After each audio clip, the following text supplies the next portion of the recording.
Y ahora pasamos a la tercera pregunta. Y vamos a comenzar en esta oportunidad con el rector Enrique Flores Mariazza para que nos conteste lo siguiente. En el sentido de la pregunta anterior, ¿cuáles son los cambios que usted propondría para mejorar la ley universitaria? Adelante, por favor, rector. Bueno, la ley es una buena ley, ¿no? Desde nuestra perspectiva, de muchas instituciones del Estado.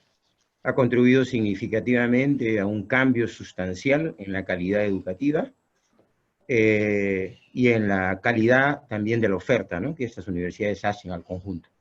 En relación a cambios que nosotros consideramos son de carácter crucial a la ley, uno importante tiene que ver con los jefes de prácticas y las ayudantías, ¿no? Jefes de prácticas y ayudantías, de acuerdo a la norma, los jefes de prácticas y ayudantes de cátedra no forman parte de la carrera docente, deberían ser parte de la misma. Como indicaba en algún momento, nosotros, por ejemplo, enviamos a nuestros mejores estudiantes, los más talentosos, a las mejores universidades gracias a un fondo que ha puesto a disposición el Ministerio de Educación. Los estudiantes retornan, son ayudantes de prácticas, eventualmente pueden ingresar como jefes de prácticas, pero no están en la carrera docente. Es importante incorporarlas a la carrera docente con salarios del nivel adecuado que corresponde a sus capacidades, para que nosotros estos estudiantes brillantes, digamos, puedan incorporarse en el proceso de la carrera. Ese es un cambio que creo que es de carácter fundamental, ¿no? Otro cambio importante tiene que ver con el requerimiento del título para el ingreso a la carrera docente. ¿Qué pasa, por ejemplo, con un profesor extranjero? En Estados Unidos, donde yo estudio en Estados Unidos, no hay tal cosa como título de ingeniero, por ejemplo. Estos profesionales, de acuerdo a la norma, no podrían ingresar a la carrera docente. Eso limita nuestra capacidad para seleccionar capital humano de calidad. En las universidades de avanzada, Harvard, quien haya mencionado, MIT, etcétera, California, Davis, en fin, se busca que rescatar el talento. Se busca que incorporar incluso como un elemento clave la diversidad. MIT, por ejemplo, está en su norma institucional, debe promover la diversidad.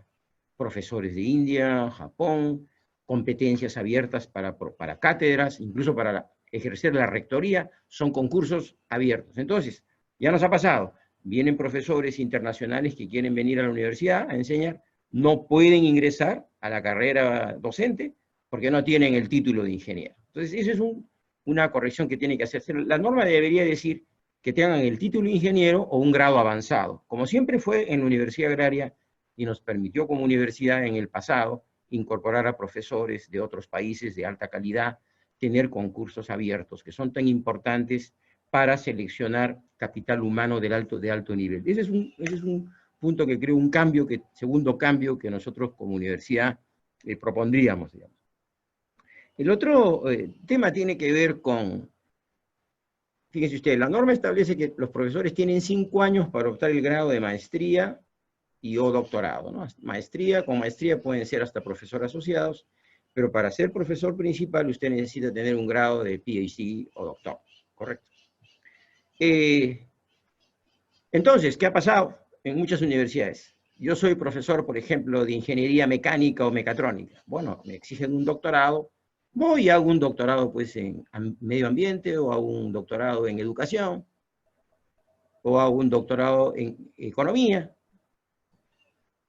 El principio fundamental para la mejora de la cátedra tiene que ver con la especialización. En un mundo altamente competitivo como en el cual nos encontramos, la especialización es fundamental. Entonces, la norma debería ser bien clara, como lo dice el Estatuto de la Universidad Nacional Agraria de La Molina, fíjese usted.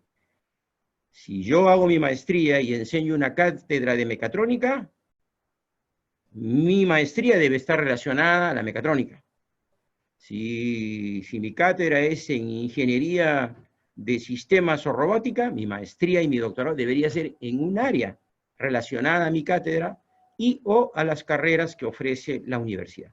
Pues no es así. Hemos tenido casos de universidades que han dado doctorados masivos en educación, en medio ambiente, a profesores y no les han exigido que hagan su doctorado o maestría en un área relacionada a su cátedra.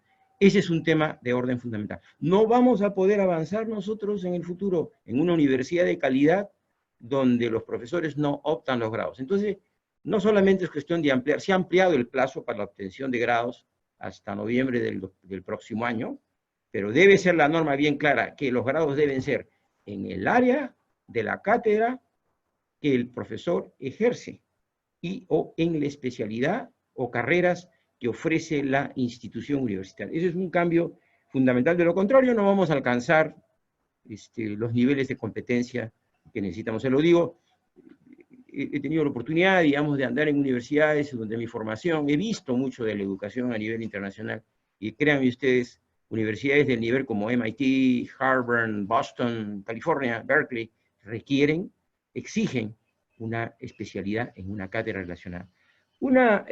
Otro aspecto importante y final creo que tiene que ver con la necesidad, reitero, de diseñar mecanismos para la captura y la incorporación del talento a la universidad. Que los ayudantes de prácticas sean chicos talentosos, que ingresen a la carrera docente desde su etapa muy temprana, es un paso de carácter fundamental. Y allí el Estado tendrá que normar, no solamente en la ley de lo que es los clusters o el parque científico, tendrá que normar en relación a lo que es el rescate del talento y la repatriación y recuperación del talento para enfrentar los retos del futuro. Muchas gracias. Muchísimas gracias, rector, por su intervención esta tarde. Ahora invitamos al presidente de la Universidad Continental, Fernando Barrios, para que también conteste la pregunta en el sentido de cuáles son los cambios que usted propondría para mejorar la ley universitaria. Muchas gracias. A ver, los cambios puntuales que se han mencionado, creo que no puedo estar más que de acuerdo, efectivamente, ¿no? Pero me gustaría abordarlo desde otro ángulo. A ver, en algún momento, en alguna reunión que tuvo la gentileza de recibirnos la primera superintendenta y después el superintendente Benavides, el ministro, yo le dije que teníamos la oportunidad, reconociendo la preocupación y, digamos, el impulso que le estaban dando a la calidad, de que quizás convenga ponernos un reto más alto.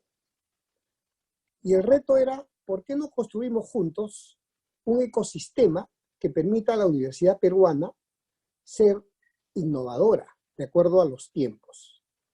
Muy bien ha señalado el rector de la Agraria, por supuesto por su formación y su trayectoria, conoce universidades en el mundo, y me trae a la mente el reciente documento de The Economist Intelligence Unit, junto con la Fundación Qatar. Seguramente ustedes han asistido al webinar la semana pasada, que organizó Francisco Marmolejo, que antes era el jefe de Higher Education en el Banco Mundial.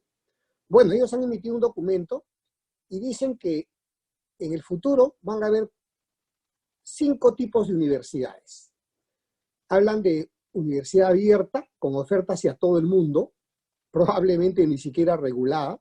Y hemos visto Singularity University, estamos viendo, por supuesto, también a Minerva y otras universidades. Acá en el contexto nacional vemos que hay universidades internacionales que sobrepasan la regulación, que de una u otra manera nos protege el mercado, pero eso no está bien. Habrá otro tipo de universidades, esas primeras soportadas en tecnología, ¿no? Y en realidad, yo creo que no vamos a contener, o sea, digamos, podremos contener la oferta, pero no vamos a contener la demanda. Los estudiantes se educarán donde les dé la gana y donde encuentren una mejor respuesta a sus necesidades. Entonces, este modelo de Open University Model me parece interesante tenerlo en cuenta. Este mismo estudio señala de que hay otro tipo de universidades, que es el Cluster Model. Probablemente hay universidades peruanas acá, como las que tenemos acá presentes en el panel, que se sustentan en entregar, junto con otras instituciones independientes y soportadas en sus fortalezas y creando eficiencias, ¿no? Se ha hablado de los consorcios. Ustedes saben que en Estados Unidos, ya hace 3 años, sistemáticamente cada año hay mayor cantidad de fusiones de universidades. Y estamos hablando de grandes universidades, porque evidentemente no solamente hay un decremento digamos, de los estudiantes, de los freshmen, de los de primeros ciclos, sino también ven que juntándose pueden crear fortalezas y optimizar sus recursos. Esa es otra tendencia. El tercer modelo que señala este estudio es el modelo experiencial, es decir, juntando la experiencia tradicional de aprendizaje con el learning by doing, es decir, aprendiendo haciendo. La educación dual, como conocemos el modelo alemán, y otros también, no voy a particularizar. Un cuarto modelo, hablaban del modelo partnership, es decir, estar envueltos en relaciones con proveedores extranjeros, proveedores externos de la industria. Todos hemos visto que hay universidades, hay un libro muy bueno, que ustedes seguramente lo conocen, que es Robot Proof, que es de Joseph Aoun, el rector de la Northwestern University, un libro fabuloso, reciente, que habla de que hoy en día no hacer partnership con la industria es perder tiempo. Es decir, ellos para su facultad de biomédica hacen un partnership con Siemens o informática con Cisco, cosas que conocemos pero nos falta desarrollar. Y finalmente la universidad tradicional, liberal y de artes, ¿no? Que efectivamente serán unas pocas interdisciplinarias y muy selectivas. ¿Qué hacemos frente a esa nueva realidad? Yo creo que no podemos regularla con un corsé, imposible. Todos sabemos que los procesos de innovación para crear ecosistemas innovadores, primero, solo ponen piso.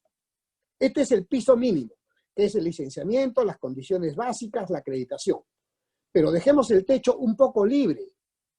El techo libre para que aquellos que innoven, la Molina, la UNSA, cualquier universidad con recursos, prestigio y talento, nosotros y muchos, podamos innovar y eso después se pueda convertir, una vez que sea validado, en un nuevo estándar de innovación, que puede elevar inclusive los estándares mínimos nuevamente y así en una mejora continua superarnos mutuamente. Evidentemente en un aspecto colaborativo, que es como necesita este sistema. Entonces, más allá de señalar que efectivamente más años o menos años, de que ahora la educación virtual ya tiene un espacio propio en la ley y que necesitamos flexibilidad y autonomía, yo quisiera revalorar este concepto de, tenemos la oportunidad en esta transformación de crear un piso, un poco removiendo los techos para fomentar la innovación en base a estos modelos que he descrito, que corresponden al último estudio de The Economist Intelligence Unit de la semana pasada. Ese sería mi aporte final. Muchas gracias. Muchas gracias, Fernando, por tus aportes. Ahora le pedimos al rector de la Universidad Nacional de San Agustín, el doctor Sánchez, que por favor nos conteste la tercera y última pregunta. Adelante, doctor, por favor. Bien, muchas gracias. En relación a ello, primero precisar que esta ley universitaria hay que hacer algunos ajustes, sí, pero en la perspectiva del quehacer universitario ha permitido desarrollar mucho. Y uno de ellos es el impulso que se viene dando a la investigación. En el caso de UNSA, nosotros tenemos, gracias a recursos del canon minero, 222 millones de soles comprometidos en investigación y, obvio, todos estos articulados en proyectos y en programas de investigación, donde hemos definido muy claramente que a nivel de pregrado tiene que ponerse un impulso significativo a la denominada, que por lo pronto lo hemos considerado así, investigación formativa, y la investigación básica aplicada de calidad están en los centros de investigación, en los institutos y, obvio, en los programas de posgrado, básicamente de doctorado. Gracias, por supuesto, a la participación de docentes, científicos, investigadores y de los alumnos. En esa medida, hay algunos aspectos que debemos de precisar en la propia ley. Por ejemplo, que todas las actividades y proyectos de investigación deben ser financiados mediante fondos concursables evaluados por pares externos. Hay mucho dinero en algunas universidades de regiones del canon minero que no están siendo utilizadas. Y entonces, bajo la modalidad de fondos concursables, con la participación de docentes del sistema universitario peruano, se puedan levantar estos fondos y se puede hacer investigación básica y aplicada. Y para ello se puede contar con la experiencia, la metodología y evaluación que tiene CONCITEC a nivel de todas las universidades. El financiamiento para las actividades y proyectos de investigación ya seleccionados anualmente deben ser financiados por el Ministerio de Educación para las universidades públicas que no cuentan con recursos. Lo que queremos decir aquí es que la universidad sí o sí debe investigar, debe identificar los problemas regionales, nacionales y darle una solución a partir de lo que viene a ser la investigación. Y adicional a ello también, basándonos en nuestra experiencia, que tenemos muchos programas de coinvestigación con cooperación técnica internacional, con universidades de presencia mundial, allí se debe exonerar de impuestos de los programas de cooperación técnica con fines de investigación, realizada con universidades que estén, por mencionar, dentro del ranking pues, de las 1000 universidades de investigación en el mundo. Exonerar la importación de servicios profesionales para investigación. Se paga impuesto con cargo a los fondos mismos de investigación de los proyectos, de los programas, a investigadores que de una u otra forma necesitamos de sus servicios que son a nivel internacional. Y esto no le afecta en absoluto al Estado, pero sí a la universidad y sí al proyecto y al programa en cuanto a sus fondos. Entonces, lo que planteamos es exonerar la importación de servicios profesionales para investigación. Los pagos a docentes extranjeros que visitan la universidad para compartir sus conocimientos.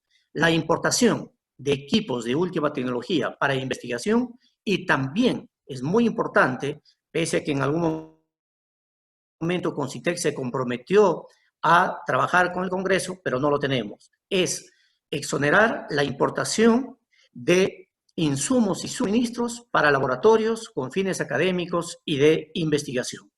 Y obvio, en esta perspectiva de investigación es importante también que se debe establecer en la ley, es autorizar la creación de parques científicos tecnológicos en alianzas estratégicas entre la academia, el Estado, la empresa privada, la sociedad civil, a efecto de generar esos clústeres de investigación, de innovación, de emprendimiento en cada región y desde allí generar empleo, desde ahí potenciar la dinámica económica y social, que es uno de los fines también de la universidad. Y por supuesto, autorizar a las universidades públicas a realizar contratos con empresas privadas con fines de investigación, autorizar a las universidades públicas la creación de sus propias fundaciones sin fines de lucro, por supuesto, y con esto poder garantizar todo lo que vendría a ser un ecosistema de investigación. Y por supuesto, en lo académico también nos interesa a nosotros, por ejemplo, algunos aspectos ya eminentemente técnicos de precisión en la ley, sobre todo en la coyuntura que estamos viviendo, hay que definir mejor la relación crédito-hora. Están basados en clases presenciales de dictado docente. Ello debe estimarse por el tiempo de trabajo del estudiante. Está en el artículo 39. Ello es útil para articular, mejorar el aprendizaje remoto, pero también para una formación por competencias y el aprendizaje basado en proyectos. Luego se variará la labor lectiva considerando las horas dictadas por el tiempo de preparación y el reto de alimentación de los trabajos encargados a los docentes. Hay que también variar el tiempo de horas prácticas. Ahí vale la mitad, por ejemplo, de los créditos. Ello también contradice el aprendizaje por competencias y por proyecto. En la parte que también nos interesa ver allí es, por ejemplo, de derechos y sanciones a los docentes. Hay que ver la fórmula para incluir el trabajo no presencial, tanto en el reconocimiento del trabajo, la necesidad de generar evidencia, que ya a la fecha no es pues, la obligatoriedad de asistir a clases o de asistir a la universidad. Tal vez las carpetas pedagógicas en las salas virtuales puedan garantizar ello y en base a ello avanzar con el seguimiento del trabajo y asociar reconocimientos y sanciones.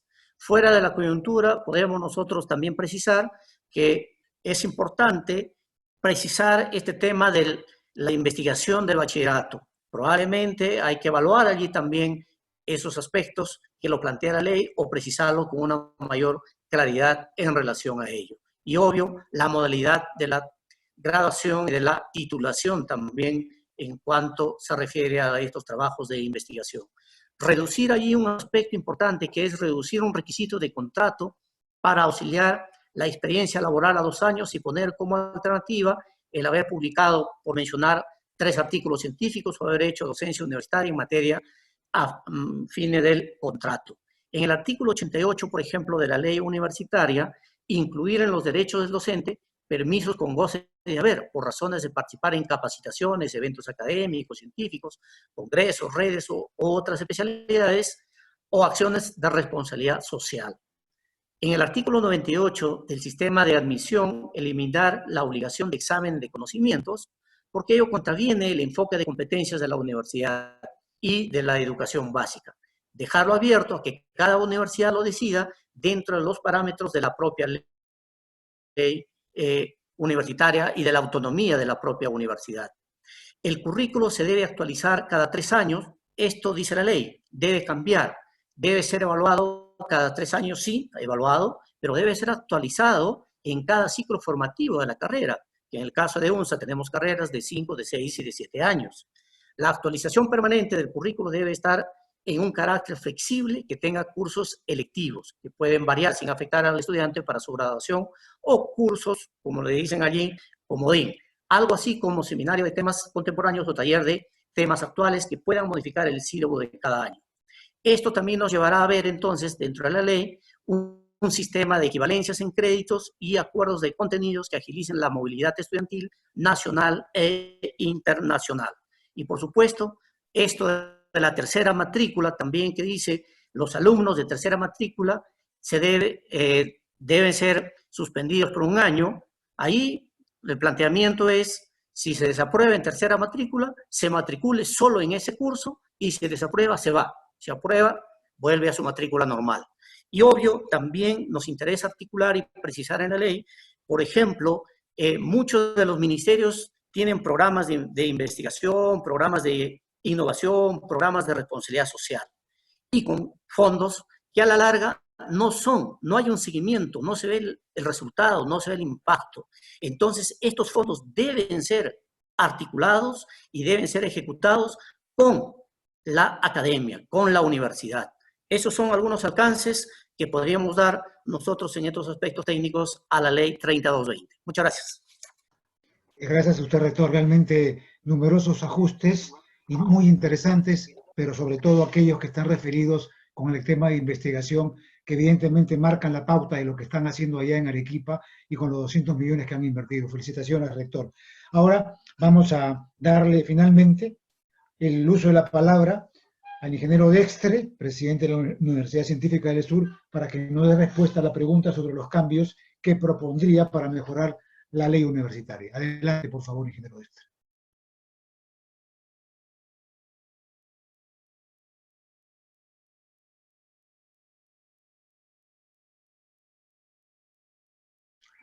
Micro. Ya. Ahora sí, Pepe. Ok, gracias.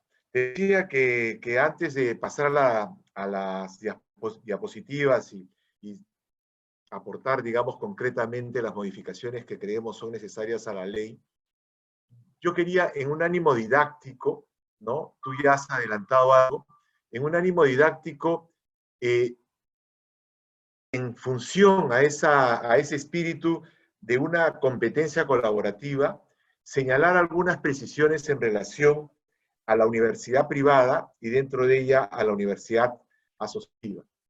En primer lugar, el tema del lucro, ¿no?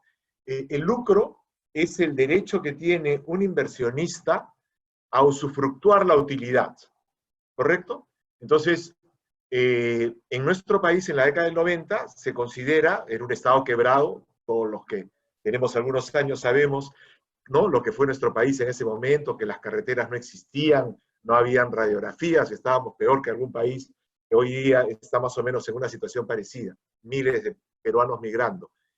En ese momento había que resolver el problema de la educación, de la cobertura educativa, y se dan leyes que facilitan la inversión privada. Esa inversión es hecha por privados y la ley le da el derecho a que si retira la utilidad, ¿no es cierto?, mejor dicho, a que tenía derecho sobre esa utilidad, y si la retiraba, desde el comienzo de la ley, pagaba impuesto a la renta. Solo en el caso, y esto hay que explicarlo, ¿no? Solo en el caso que esa persona jurídica societaria reinvertía los excedentes, las utilidades, en el proceso educativo, se le generaba un crédito al impuesto a la renta similar a lo que hubiera pagado. Si yo reinvertía la totalidad de los excedentes, entonces tenía un crédito similar al impuesto a la renta que debía pagar. Esto estuvo vigente hasta la ley universitaria del 2014 con observaciones de SUNAT, porque decían que era un beneficio y solo tenía una duración de 3 años, en fin, una serie de temas. Pero, ¿qué cosa fue lo relevante y lo que hay que felicitar? Discúlpenme, porque, digamos, soy parte de ello, pero lo debo señalar así, ¿no? Los estados financieros de las sociedades anónimas son públicos, y prácticamente en las universidades prestigiadas, ¿no es cierto?, las universidades de FIPE, en su gran mayoría, UPC, Universidad San Ignacio, Universidad Continental, Universidad Científica, no hubo retiro de excedentes. No ha habido retiro de excedentes, ha habido reinversión constante, ¿correcto? Eso me parece importante señalar. Ahora, el lucro. ¿Qué es el lucro? Como decía, es el retiro de las utilidades. El retiro de las utilidades por sí está mal, además de lo que ya he comentado, de que ha habido una reinversión constante. Yo creo que lo que tenemos que criticar es el mercantilismo. ¿Por qué no el lucro? Porque el tipo de propiedad no ha sido un elemento diferenciador de la calidad. Permítame, y con las disculpas del caso, en el ranking que hizo SUNEDU, nosotros quedamos entre las 3 primeras privadas. UPC y nosotros, científica, estamos entre las primeras en investigación, San Ignacio de Loyola igual, ¿no? Entre las primeras en investigación, con un crecimiento enorme en el tema de investigación, ¿no? Entonces, tenemos convenios con universidades top. Entonces, la calidad está ahí, igual que en la universidad asociativa e igual que en la universidad pública. ¿Qué cosa es lo que tenemos que criticar? El mercantilismo. ¿Cómo define el diccionario de la Real Academia el mercantilismo? Comercializar algo que no es susceptible de ello. Entonces, cuando alguien regala una nota, cuando alguien por no perder un alumno, ¿no es cierto?, le regala la nota, lo aprueba, cuando un profesional va y se compra una maestría, eso es el mercantilismo. Porque estoy ya no comercializando, ¿no es cierto?, un servicio, sino estoy comercializando lo que no es susceptible. Y nosotros en FIPES rechazamos tajantemente lo que es la mercantilización. Y por eso tenemos universidades asociativas y universidades privadas con nosotros. Entonces, eso me parecía desde un tema didáctico importante de explicar para que tengamos claro que somos universidades que pagamos impuestos, somos universidades que hemos redistribuido, ¿cómo se llaman?, nuestras utilidades, y que rechazamos el mercantilismo. Muy rápidamente, ¿no? Voy a obviar un poco eso. Efectivamente, yo creo que la ley, lo positivo es la promoción a la investigación, ya se ha comentado. Creo que ha dejado de lado universidades de mala calidad, han habido errores mínimos, ¿no es cierto? Pero creo que ha neutralizado una de la competencia, cuando le obliga para crear una filial, para crear una nueva carrera, a demostrar necesidad futura. Yo creo que eso debería desterrarse.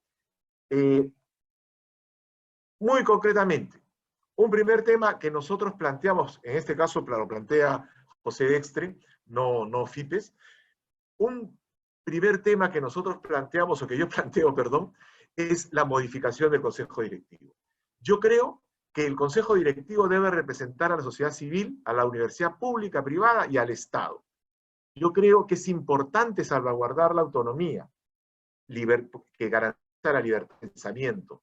Han habido ejemplos en Ecuador con el gobierno de Correa, donde las universidades eran cerradas por no estar alineados al tema político en ese momento. Y creo que efectivamente las políticas educativas universitarias deben reflejar un consenso, porque son medidas de largo plazo. Entonces, la modificación principal que yo planteo, es que debe estar conformada el Consejo Directivo por representantes del Ministerio de Educación, de CINEACE, de CONCITEC, para que haya una estructuración adecuada de políticas, 2 representantes de las universidades públicas, 1 de las asociativas, 1 de las societarias y un representante de los empleadores, que es CONFIEP. Me parece que eso le garantizaría libertad al Consejo Directivo, ¿no? De no depender del Ejecutivo, del Ministerio de Educación. Y se habrán dado cuenta que he retirado al superintendente. Lo vamos a ver luego por qué. Avanzo, bueno, los miembros deben estar efectivamente con los grados de doctor, maestría, etcétera, ¿no? Deben tener experiencia, pero yo creo que deben ser personas a las que se les exija, como en otros organismos reguladores, un ensayo sobre el sistema universitario peruano. De igual manera, yendo rápido, se elimina, bueno, estas diferencias entre el CONCITEC y los otros miembros del Consejo Directivo, creo que todos deben ser iguales. El superintendente, para mí es un cargo profesional. El superintendente debe estar al margen del Ejecutivo. El superintendente debe depender del Consejo Directivo. Debe ser elegido por él como un profesional que gestiona esto con los méritos necesarios para el cargo. Es obligatorio este tema del idioma, a mí me parece que es así como se han señalado muchas especificaciones o especificidades en las intervenciones de la universidad pública. En la universidad privada también creemos que esto no está bien. Nosotros recibimos alumnos que vienen de un colegio bilingüe como alumnos que vienen de un colegio que no han tenido inglés. Entonces, lo que debemos hacer es darles el idioma. Y, por ejemplo, muchas de nuestras universidades dan becas a los alumnos para que estudien el idioma, pero en grupos que mantienen esa estructura, digamos, un mismo nivel de conocimientos en su estructura. Y la lengua nativa, ¿no es cierto? Y evidentemente este tema que algo se comentó, 200 créditos y un mínimo de 2 semestres académicos al año, porque esto perjudica al alumno. Estas disposiciones perjudican al alumno y violan la autonomía académica.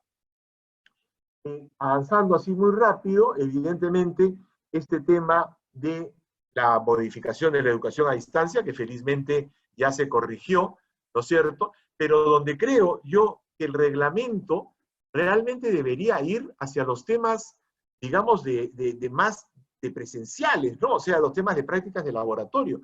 O sea, a mí no me cabe, ¿no es cierto?, que un técnico, o sea, si la Universidad Agraria, la Universidad San Agustín, la Universidad Continental, deciden modificar o diseñar una propuesta en su plan de estudios, ¿por qué un académico, el organismo regulador, tiene injerencia para decirle si está bien o está mal? ¿No? O sea, a mí no me cabe eso en la cabeza, yo creo que es necesario reivindicar la autonomía en lo académico de la universidad peruana. Eso es lo que quería comentar como modificaciones concretas, ¿no? Y felicitar este espíritu, nuevamente terminando este espíritu de una competencia colaborativa. Yo creo que acá a lo que le toca a las universidades públicas, privadas asociativas, privadas societarias, es estar juntos. FIPES tiene universidades privadas asociativas y societarias. Competimos entre nosotros, pero estamos aliados para mejorar. Esta alianza ANUP con la universidad privada, yo creo que es una de las cosas más importantes que le ha pasado a la universidad en estos últimos años, y nos sentimos honrados de poder contar con la universidad pública junto a la privada, poder compartir estas experiencias, poder aprender unos de otros, darnos cuenta de las cosas que podemos hacer de manera conjunta. Tenemos convenios con universidades públicas en investigación.